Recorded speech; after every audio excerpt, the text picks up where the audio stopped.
बाबा शिवाजी महाराज असं नको नाव घेऊस प्लीज. तू सांग बाकीच्यांना तसं बोल, छत्रपती शिवाजी महाराज असं बोलायला सांग. मी तुझी स्ट्रीम कायम बघतो, मला जरा वाईट वाटलं म्हणून मी बोललो.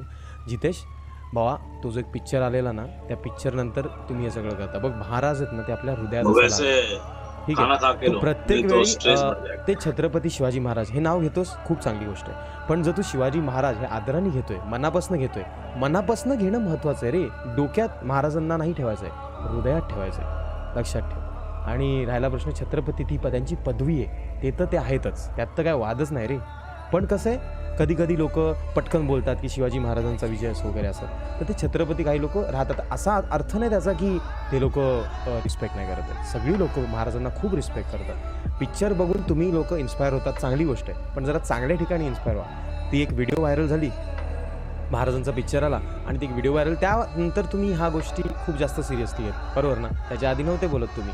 आता आपण समजा महाराजांचा एखादा पुतळा आहे, ओके, आपण एखाद्या एरियात आहे, तिकडे महाराजांचा पुतळा, आपल्या मित्राचा कॉल आला, तर मित्रांनी आपल्याला विचारलं की तू कुठे आहेस, तर आपण काय बोलतो माहिती आहे, मोस्टली तूही किंवा मी महाराजांच्या पुतळ्याजवळ आहे, ये.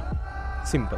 आपण आदरच देतोय महाराजांना रे. महाराज तर हृदयात आहेत, त्यांचा आदर्श घेऊन आपण जगतोय, त्यात काय वाद नाही. पण कधी कधी थोडंसं समजून घ्यायचं, यात कुठेही अनादर असा कोणी व्यक्ती करतात. या महाराज आहेत ना, त्यांचा आदर यार देशाच्या बाहेरची लोक करतात, तर आपण तर खूप म्हणजे आपण आपल्या जमिनीवर आणि आपण त्यांच्या जमिनीवरचे, आपण तर आदर करणार ना.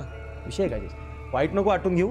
छत्रपती शिवाजी महाराजांचा विजय असो. पण सांगतोय तुला, बस मी एक्सप्लेन केलं, कारण कसं काही लोक थोडीशी ऑफेंड होतात, त्यांना समजवणं गरजेचं असतं.